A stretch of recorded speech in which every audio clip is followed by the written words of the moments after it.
Hey, welcome back to the Withlacoochee River Report. And once again, oh boy, that's a big beetle.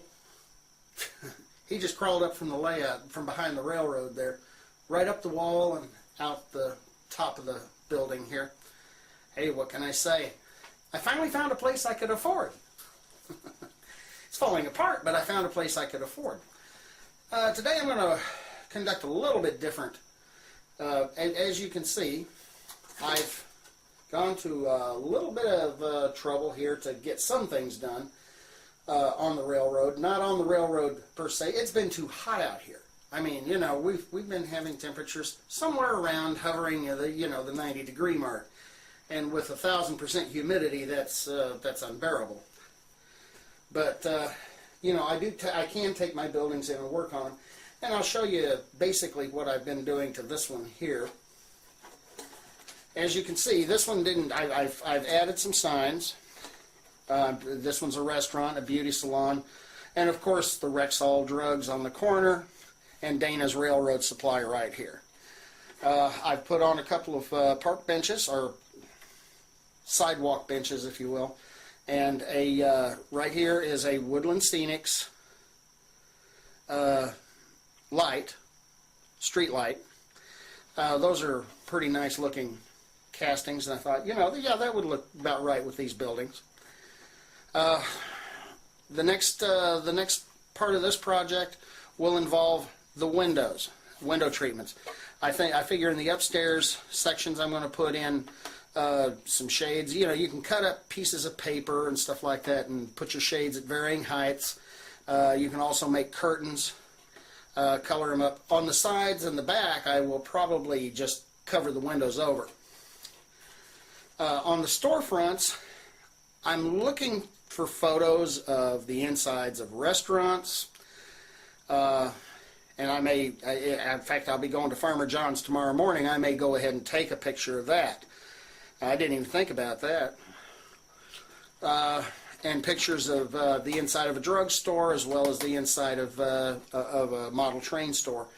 And I figure, you know, on these big windows like that, you know, of course, resize the picture in the computer, and then take and do, you know, it'll add something in there, even though without adding like a full interior. Since this building's not going to be right out front, I don't feel I need to do a full three-dimensional interior in the building. So two-dimensional photographs will work fine in that regard. The next episode of Weathering 101 will involve this here Great Northern boxcar and that Rio Grande boxcar right there, as those two cars are my newest additions to my freight car collection. The Rio Grande boxcar, of course, was a new-in-the-box Athearn kit. Hey, Dana's was having a 10% off sale. What can I say? And this one here is an old classic. I don't know who made it. It's a nice-looking car. I thought it was an Athearn, but it turns out that it's evidently not an Athearn. But you know, I was able to stick some. I guess those are McHenry couplers I've got on it at the moment. As soon as I can afford more KDs, of course, I will, of course, put KDs on it, since I really don't care much for using McHenry couplers. Coming to the front of the train, well, had a little problem with the couplers on that Proto 2000 GP7, which is typical because Lifelike, at the time they made that, of course, was using McHenry couplers. What's that, the worst knuckle coupler on the market? I think it is. So I did just opt out and put it in KD number 5s. She works fine now, just like she's still a good runner with the Athearn drive axles and wheel sets in it. And you know, I'm happy with the performance of that engine, finally. Good thing I got that engine dirt cheap, huh? Well, so much for this this edition of the Withlacoochee River Report. Next time, I hope to be able to say I've got even more done. I do plan. I have the my main station off the railroad too, because I want to add platforms and stuff like that to that as well. So there is things happening on the railroad. I just haven't been keeping a good video log of it or anything of that nature.